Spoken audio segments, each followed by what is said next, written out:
through the smoke, but also because of the whole pool area, there are so many different places the CTs can stand that if you spray, you're not so likely to shoot them. And even if you spray, I mean, how far do you spray? Because you've got to run through the smokes. You don't really have time to go for a reload and like spray all your bullets. So there's so many problems for Liquid in that situation. But here they are, 5-0 as Astralis are on the buy. Device this time has Kevlar with his AWP, but it's a faster round from Team Liquid, and Slave's taken out immediately. They're going to keep pushing. Beautiful stuff there from Nitro. He knew he'd get flashed, but he knew that the player was hiding behind the angle, just pulled the trigger, and even gets the follow-up. This is incredible here. This pace change from Team Liquid has completely caught Astralis off guard, and now they'll just recede into passive positions, and that's going to be quite dangerous for Astralis because Team Liquid can cut noise and just take their time, and Astralis will have no idea what's going on, and they'll have to be forced into some gambles. They can't know, so they just have to guess.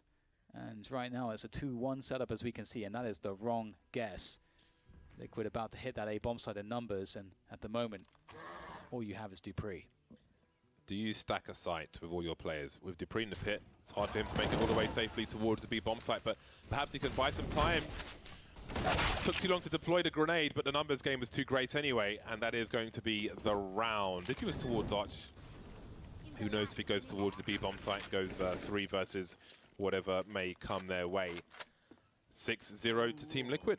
I have to say that Astralis, I mean, this is going to sound crazy, but Astralis are playing really well.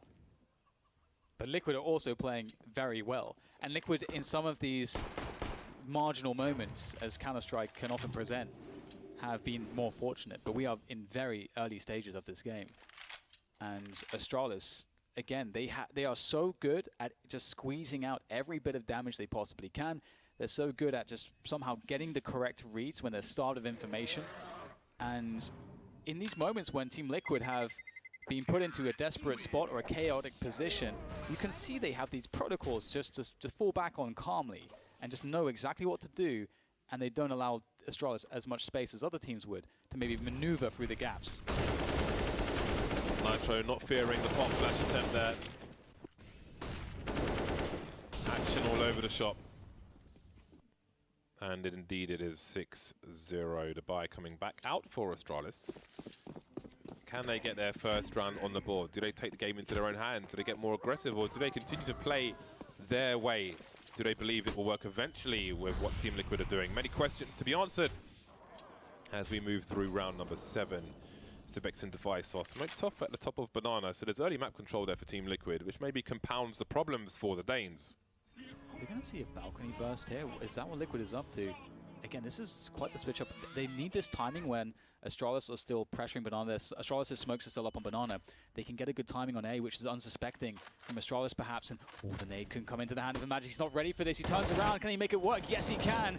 That is Twist dead. There's no trade fragger here. Eventually, Taco comes into play, but there's still more players here. And the rotation is in quickly. Team Liquid must be more quick onto the bomb site here, as the Danes will reinforce.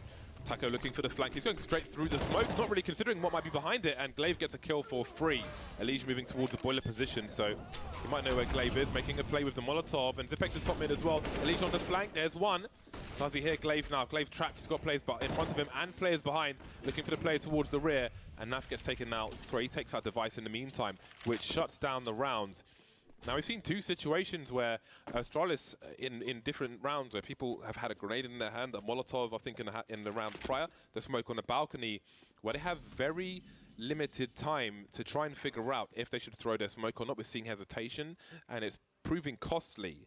Liquid are really keeping Astralis on their toes. Their timing is different, and it's proving very difficult to deal with.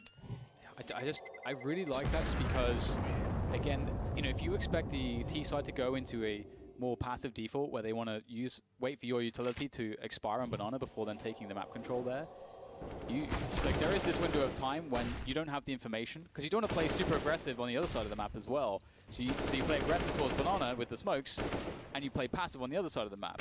Well, Team Liquid just abused that massively. This is really cool so far from them. I really can't stress that enough. I feel like Astralis are actually playing quite well. But one thing we know about Astralis, James, is that they are the best team in the world at dealing with bad positions, at grinding it out, regardless of what happens. And this is the curse of being at the top, is that everybody is going to be gunning for you. Everyone's going to be watching your demos,